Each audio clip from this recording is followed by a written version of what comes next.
we are two Star Wars nerds, and right now what we're doing is we are going through all of the arcs in the Clone Wars, and we've actually made a little shift. We're going to do it in chronological order because it makes way more sense than the way we did the first two. Yes. So anyways, with that, today we are talking about the Christophsis Arc. And this is an interesting arc because it has... It starts with an episode from season 2, and then goes to an episode in season 1, and then here's where it gets real fun. Goes into the first quarter of the Clone Wars movie. So if you don't look this up, you don't really know that. But it makes it fun. It was quite an adventure. Yeah, it is. And we were just watching episode by episode Clone Wars and covering the arcs, and then you start hitting some weird stuff. Yes. And it starts jumping all around. This isn't going to work. But it's because the Clone Wars started as an anthology, and then they wanted to add more depth and arcs and... Which is great. Bring stuff back. And the problem with that, even though it's super great, the problem then is like you have to have a guide to watch the arcs. So there are 2 episodes and a quarter of a movie in this arc. I will say this arc, I guess, or watching it in this order made me like the Clone Wars movie a lot more. Yeah. I've never disliked it. I was just kind of confused I did. in the beginning when it came out when I was a kid. But seeing it within its context of, I can't say the Christophsis Arc. Yep. Seeing it within that context, it made me actually enjoy the movie even more. And like I said, I didn't hate it, but it made me enjoy the episodes more because I understood what was going on rather than I felt like when we watch it in release order, I'm being pulled. I'm like, wait, what's happening? Yeah. And so I really liked just the I can't speak. What's the continuation? Word? The continuation of the 3. And it made me enjoy the movie more, and it enhanced the episodes more for me as well. Yeah, and because the movie is part of it, I watched the movie when it first came out in theaters, and I was really confused. Me too. I was excited, kind of, and then I went and watched the movie, and I'm like, I'm not interested in the whatever this was. I was just like, I don't know what just happened. Because it's like, it just didn't fit, anyway. That it makes a lot more sense, like you were saying, when you watch it in chronological order. It's like, this is the way it should have been released the whole time, because it's so much better. Yeah.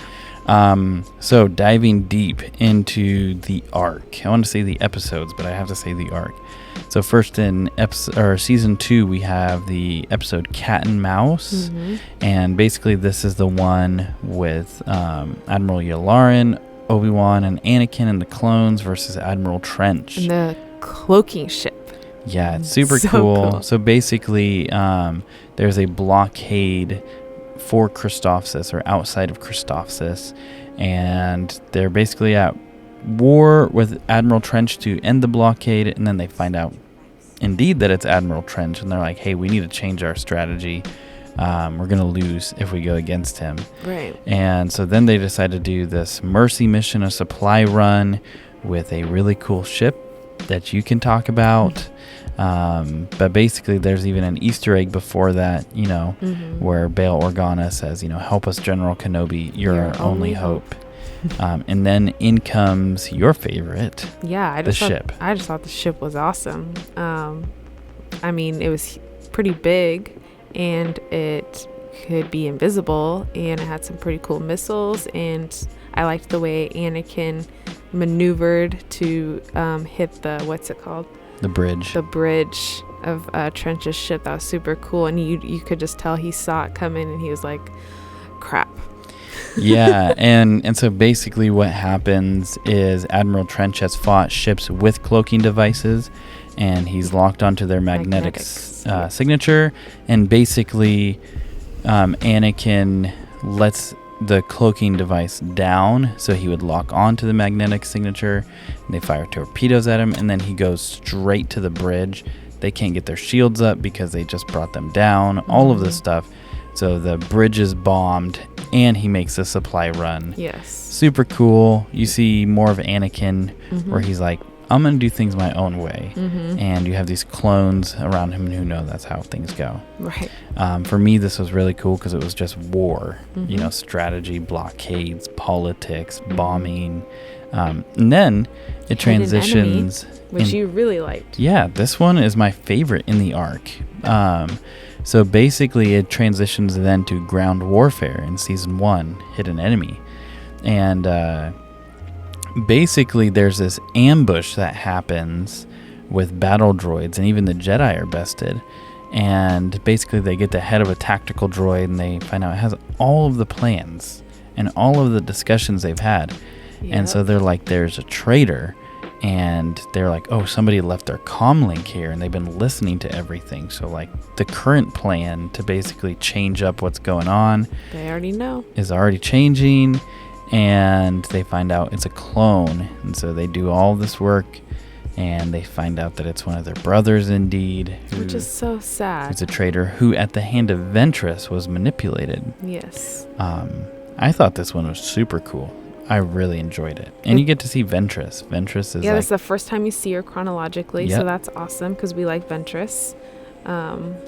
She's one of my favorite villains, I suppose. Yeah, mine too. I like the way she fights, her fighting style and stuff too. She's very aggressive.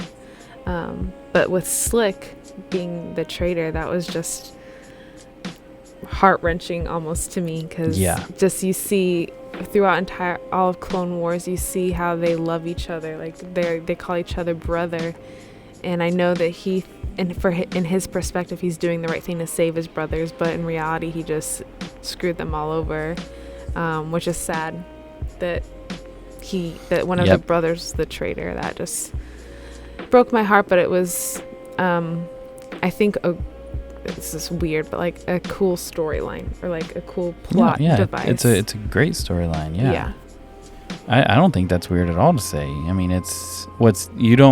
you like expect it, but you don't, you know, and I think you're right. That's why it is cool, because it's like, man, you know, that one got me. Like, and it gets the audience, because you're like, wait, these guys are like brothers, what?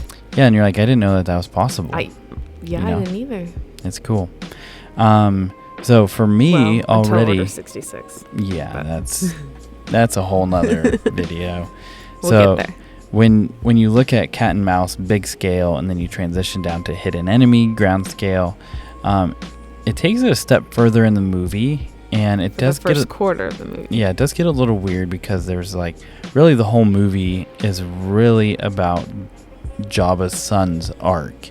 So it's super hard. Cute little baby Jabba. Yeah, and it's hard to like remove that from this. But anyways, basically, Jabba the Hutt's son is captured, and it's this whole plot by Dooku and Ventress to basically make the Jedi, well, really Palpatine, to make the Jedi Order and the Hutts go at each other, and then the Republic. And so it's preemptive to kind of collapse everything on itself. So basically, Kenobi and Anakin are going to be sent to go get him, Jabba's son. But they're stuck on Christophsis. Yes. And what's cool, you see Palpatine, Plo Koon, Barriss, Mace, all these people. And Ahsoka. Yeah, and so they send Ahsoka down to relay this message, and you see the start of Anakin and Ahsoka's relationship. And that in itself could be a whole video, because there's so much that happens there. But I think at the end of the day, it's a great introduction to the reality of the Clone Wars, to Anakin having a Padawan, and to Ahsoka Tano. Like, for me, the movie was redeemed. Yeah, that's for sure. You know, I didn't really like it before going into this, and I didn't want to watch it, to be honest. But then rewatching, I'm like, it was actually pretty good. I enjoyed it. So for all of the Christophsis Arc, well, there's one line I do want to talk about. Is the is that at the end of the other movie, or the end of the movie though? No, I think it's in the arc, because it gets confusing. But how Anakin says, "You never would have made it." Oh yeah, that's at the end of this arc. Okay, that's like the last moment of this arc, where he says, "You never would have made it as Obi-Wan's Padawan, but maybe you'll make it as mine." Yeah, I'm like, oh, because I know where it's going. Well, and for me, even if I don't know where it's going, I'm like, that's a cool moment. Yeah, it is. Or special. He didn't like her at the beginning, right? And then he's like, "You're all right, kid," because they go through a lot of stuff. Yes. And if you're watching this all the way here and you want us to do a breakdown of everything Anakin and Ahsoka go through in Christophsis, let us know. Because, I mean, that could be a whole video in itself. Right. But back to rating. Yeah. So, you know what? Let's just mix up the rating and the way we do it. Let's just rate it. We're making it we're making it as complicated as it is just to watch the Clone Wars. Yeah. Like, okay. So what we'll just start doing is we will just rate each one individually, and I think at the very end we'll make a tier list. Yes. And maybe every 10 we'll make a tier list, and we'll start going through.